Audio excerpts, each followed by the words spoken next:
এটা লাইটে লয়ে যাওয়া যায়, এটা লাইটে আমি ওই বিক্রমপুর লয়ে যেতে পারবো, আর দেশিটা ফাইতে যাবো গা, বুঝান চাই না উচিত। এইটা মজা বেশি, এটা চিকে বেশি। বিদেশ থেকে কেমিক্যাল আসে, কেমিক্যাল আসার পরে খালি হয়, খালি হওয়ার পরে আমরা আনি, আইনা ধোলাই করে বিক্রি করি, খুচরা পাইকারি একটা দুইটা করে, ডাইলের জন্য, চালের জন্য, পানির জন্য, হোটেলের জন্য, বিভিন্ন কাজে ব্যবহারের জন্য। সোশ্যাল ট্রাক, বাংলাদেশ অ্যাসোসিয়েশন, তারপরে আরো বিভিন্ন ফ্যাক্টরি আছে, যখন যেখানে পাই আর এগুলা ওষুধ, খাদ্য ওষুধ বেশিরভাগ। বাংলাদেশের যে দাম, এগুলো টেম্পার থাকে না, এগুলো 6 মাস পরে এটা এমনি ভেঙে যায়।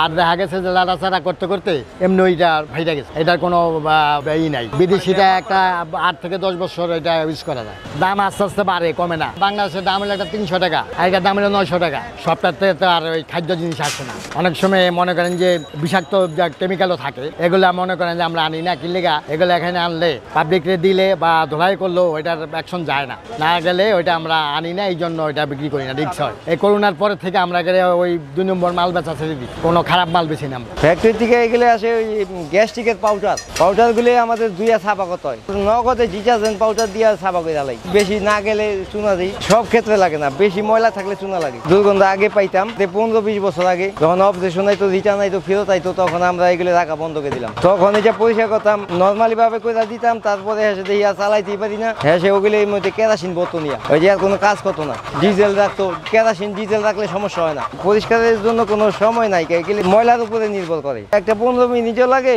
আবার একটা আধা ঘন্টা লাগে। যেরকম ভালো হইলে ময়লার জন্য সমস্যা হয় না। কালারটা থাকলে কষ্ট হয় বেশি, আর কালার কম থাকলে কষ্ট কম হয়। কোনো খারাপ কিছু আসে না তো, বিদেশে খাদ্যদ্রব্য আসে, ঢাকনা ছাড়া নিলে 100 টাকা পিছে কম।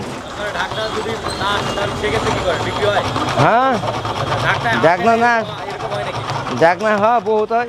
এক্সট্রা যদি আমগো আগে সাথে পুরান থাকে তা দিয়ে দিলাম, না থাকলে ওইটা ওই হিসাবেই ব্যবহার হবে। তখন আমরা বুদ্ধি দিই, উপরে কাপড় দা, ছায়া যে বেলটা থাকে, বেলটা বাইন্দা রাখবেন। চাপ্পা চাপ্পা চাপ্পা চাপ্পা এগুলির ভিতরে চেরেনের ভিতরে আসে। পানি, চাল, ডাল, আটা, হোটেলের ময়লা ফালায়, বাসাবাড়ির ময়লা ফালায়, এমনি ইউজ করে। 200 লিটারের দাম একটা, মনে করেন সাইডে পানি রাখে, বিল্ডিং কনস্ট্রাকশনের কাজ করে, 8টা-10টা দাম লাগে একটা সাইডে নিয়ে পানি রাখা ওইটা বিল্ডিং করে। মনে করেন যে ওই রঙের দাম আর বাজার কোম্পানিটা এটা খুব চাহিদা, এটা নেয় বেশি, আল্লাহ টিকুক আর না টিকুক, টিকার বেলা একই, কিন্তু মানুষের একটা মনের একটা আর কি, যে এই জিনিসটা অনেক সময় অর্ডারে অ্যাডভার্টাইজ দেয় অনেক জিনিস, যে এটা ভালো কিনা ভালায়, কিন্তু আসলে কিন্তু ভালো না। এখন তো দাম বাড়ছে, টাকা লাগে বেশি, তখন টাকা লাগতো কম, পুঁজি কম লাগতো, এখন তো লাখ লাখ টাকা লাগে, তখন হাজার হাজার টাকা হইলে হয়ে যায়। মনে করেন একটা দামের দাম 1000 টাকা, 1500 টাকা, কোনোদিন 10,000, 15,000, 20,000, 7,000 এরকম বিক্রি হয়। মানে কঠিন হইলে কি করবো, আমিও তো কইরা খাইতে হইব, হ্যাঁ, ডাইল ভাত তো খাইয়ে বাঁচতে হইব, কর্মচারী রান লাগবো। কিন্তু